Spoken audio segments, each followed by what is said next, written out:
हे दोस्तों, अस्सलाम वालेकुम। Welcome back to my channel. आप सबको होप आप सब ठीक होंगे और खैर सलामती से होंगे। तो मैं आज जा रही हूँ सब्ज़ियाँ ख़रीदने के लिए। ज़्यादा कुछ नहीं ख़रीदूँगी क्योंकि मुझे सिर्फ आज के लिए ही सब्ज़ियाँ ख़रीदनी हैं। तो एवरी मंडे मैं सब्ज़ियाँ ख़रीदने के लिए जाती हूँ। तो देखिए, आज ना मेरा घर बहुत ही बिखरा हुआ है और मुझे घर को भी साफ़ करना है और बच्चों की भी लंच की तैयारी करनी है। तो अभी मैं ना सब्ज़ियाँ ख़रीदने के बाद अपना शेड्यूल प्लान करूँगी। पहले तो मैं सब्ज़ियाँ ख़रीद के घर को आ जाऊँगी और फिर मैं ना वापस आने के बाद घर को साफ़ करूँगी, फिर कुकिंग की तैयारी करूँगी। अभी देखिए, मैं आपको मेरे घर का हाल बता रही हूँ। बहुत ही बिखरा हुआ है और मेरे बच्चों ने पूरा घर इस तरह बिखर के रख दिया है कि देखिए, आरिज़ पूरे यहाँ वहाँ फर्जी करके रख दिया है। और ये देखिए, आरिज़ यहाँ पे खड़ा हुआ है और मेरा चॉकलेट खा रही है। सोफ़े की भी हालत बहुत ख़राब कर चुके हैं ये लोग।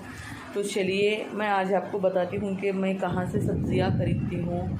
और यहाँ वह कई मार्केट को जाने की ज़रूरत नहीं होती है क्योंकि मैं ना सब्ज़ियाँ यहाँ घर के पास स्टॉल रहते हैं, छोटे छोटे से स्टॉल, जहाँ फ्रेश होगी वहाँ से मैं ख़रीद लूँगी।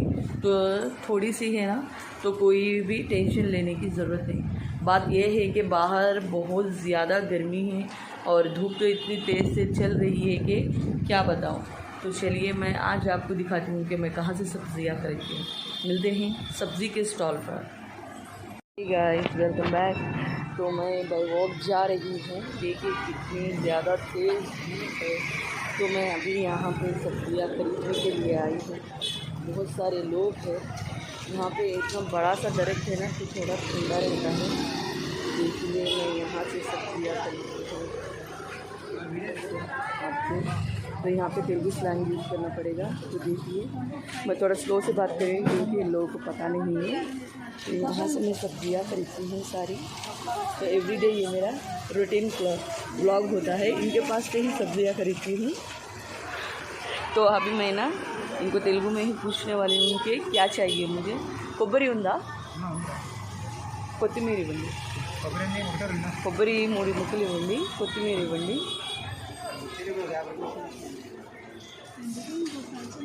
పాలకూర ఉందా?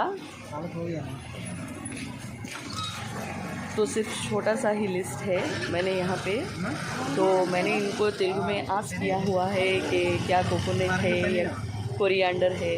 तो मिलती हूँ वापस घर को मिलने के बाद। ओके, अस्सलाम वालेकुम दोस्तों, welcome back to my channel. तो मैं आज बना रही हूँ इनके हसद के बारे में एक पॉजिटिव थिंकिंग है क्योंकि मैं जानती हूँ कि ज़्यादातर मर्दों या औरतों में ना हसद की बहुत ही खासियत पैदा हो चुकी है। तो क्यों इस तरह से ये लोग हसद करते हैं। तो मैं सोचती हूँ कि इस बारे में आपको एक पॉजिटिव थिंकिंग बना के बोलूँ। तो मैं भी एक्सपीरियंस हो चुकी हूँ हसद के बारे में, क्योंकि मैंने भी कभी कभार हसद इस बारे में किया है कि कोई भी चीज़ मुझे नहीं मिलती है तो वो चीज़ पाने की मुझे ख्वाहिश रहती थी। तो बाद में सोची थी कि क्यों मैं इस तरह की ख्वाहिश करूं। तो हसद करना बहुत बुरी बात है। जो मेरे लिए सही होगा अल्लाह पाक वही देगा और जो मेरे लिए सही नहीं है वो नहीं देगा। तो बाज़ औक़ात में ऐसा हो जाता है कि बहुत सारे लोगों को ना अपने और दूसरों से कंपैरिजन हो जाती है। तो ये भी एक तरह का हसद है। तो कंपैरिजन मीन्स जो चीज़ हमारे पास नहीं होती है और जो चीज़ दूसरों के पास से होती है उस चीज़ पे हम हसद करने लगते हैं कि हमें भी वो चीज़ चाहिए या फिर हमें भी उस चीज़ को पाने की ख्वाहिश रखना चाहिए।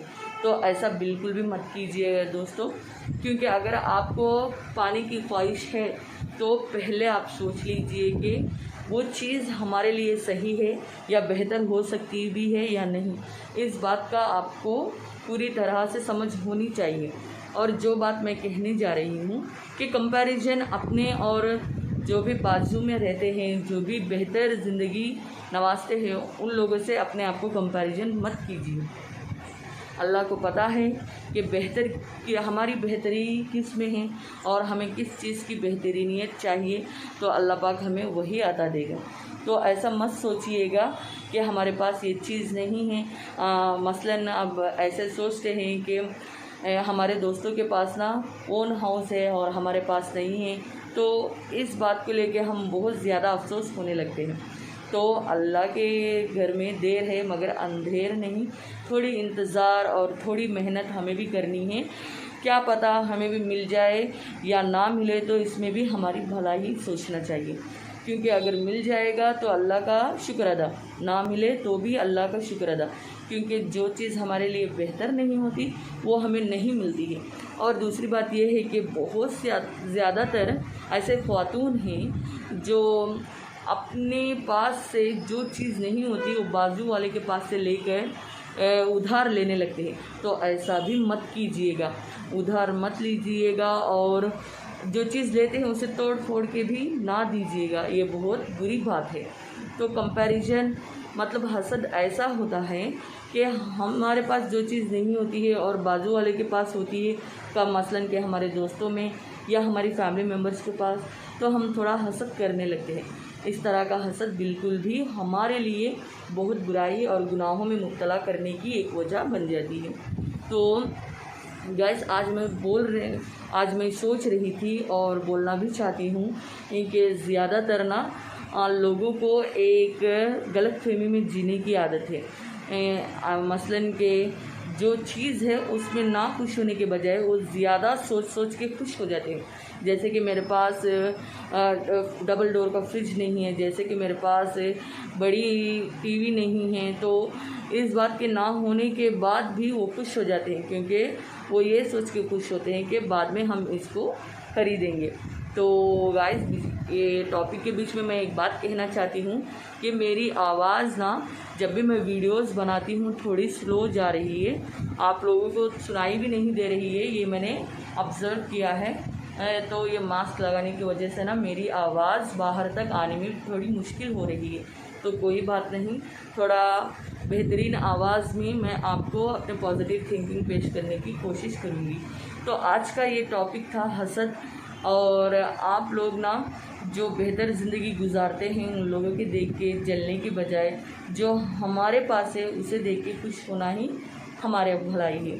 तो मैं वापस आ गई हूँ। ये छोटा सा टॉपिक है, ज़्यादा बात करती हूँ तो व्यूवर्स को पसंद भी नहीं आएगा, और मैं ज़्यादातर ना कम बात करने की और ज़्यादा जो मेरे एक्टिविटीज़ है उन एक्टिविटीज़ को बताने की कोशिश करूँगी।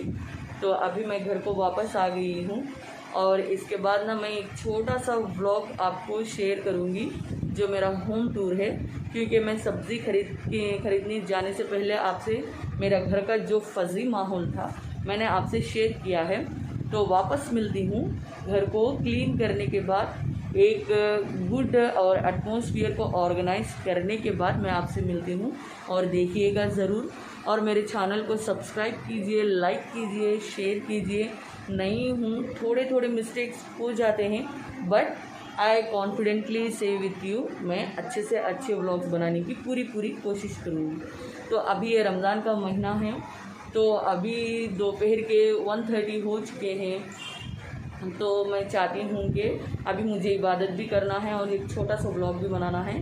तो मिलते हैं अगले व्लॉग में, इसी उम्मीद के साथ कि अल्लाह पाक आप हम सबको खैर सलामती के साथ रखे। आमीन।